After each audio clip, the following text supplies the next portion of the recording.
Savitri, Book 1, The Book of Beginnings, Canto 3, The Yoga of the King, the Yoga of the Soul's Release. Only a while at first, these heavenly estates, these large, wide poise upliftings could endure. The high and luminous tension breaks too soon.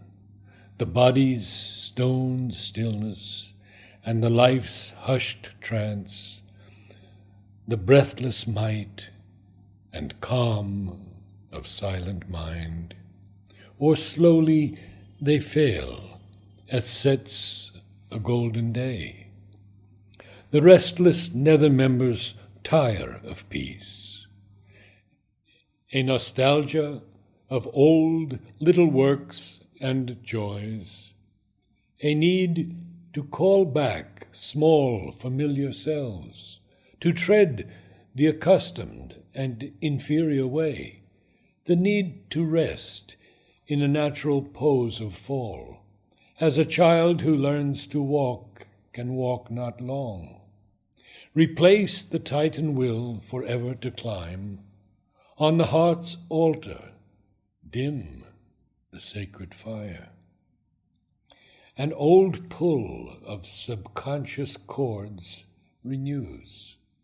It draws the unwilling spirit from the heights, or a dull gravitation drags us down to the blind, driven inertia of our base. This, too, the supreme diplomat can use.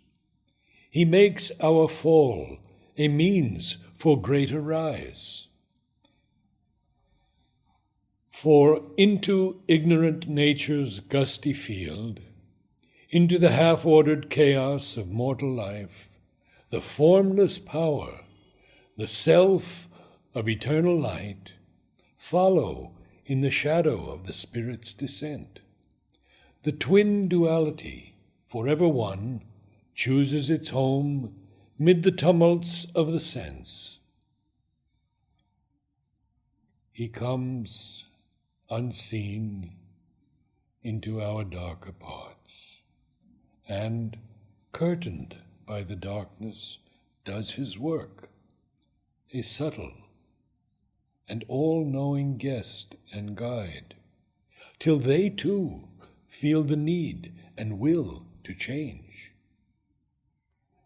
All here must learn to obey a higher law.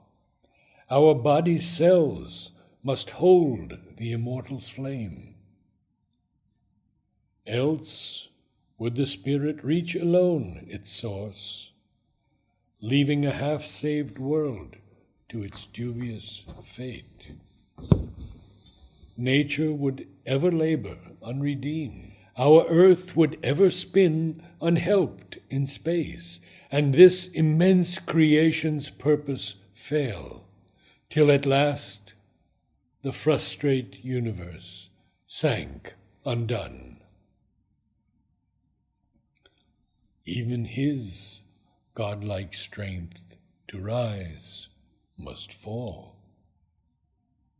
His greater consciousness withdrew behind, dim and eclipsed.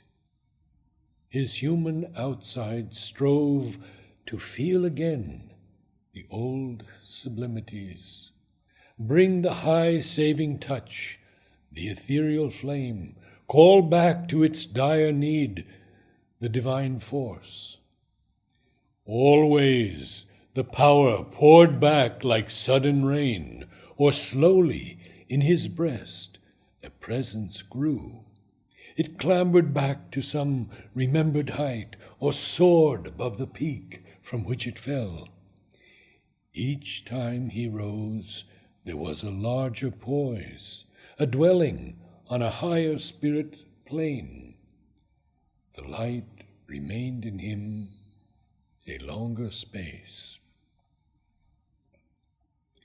In this oscillation between earth and heaven, in this ineffable communions climb, there grew in him, as grows a waxing moon, the glory of the integer of his soul, a union of the real with the unique, a gaze of the alone from every face, the presence of the eternal in the hours, widening the mortal mind's half-look on things, bridging the gap between man's force and fate, made whole the fragment being we are here. At last was won a firm spiritual poise, a constant lodging in the Eternal's realm, a safety in the silence and the ray, a settlement in the immutable. His heights of being lived in the still self. His mind could rest on a supernal ground and look down on the magic and the play, where the God-child lies on the lap of night and dawn, and the everlasting puts on time's disguise. To the still heights and to the troubled depths, his equal spirit gave its vast ascent, a poised serenity of tranquil strength, a wide, unshaken look on time's unrest, faced all experience with unaltered peace. Indifferent to the sorrow and delight, untempted by the marvel and the call, immobile, it beheld the flux of things, calm and apart, supported all that is. His spirit's stillness helped the toiling world, inspired by silence and the closed eye's sight. His force could work with a new luminous art on the crude material from which all is made, and the refusal of inertia's mass, and the gray front of the world's ignorance, and nescient matter, and the huge error of life.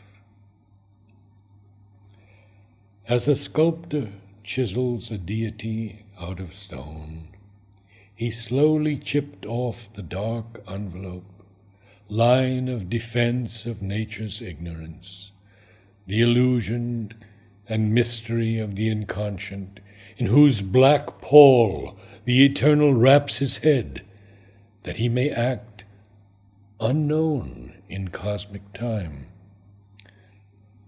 A splendor of self-creation from the peaks, a transfiguration in the mystic depths, a happier cosmic working could begin, and fashion the world shape in him anew. God found in nature, nature fulfilled in God.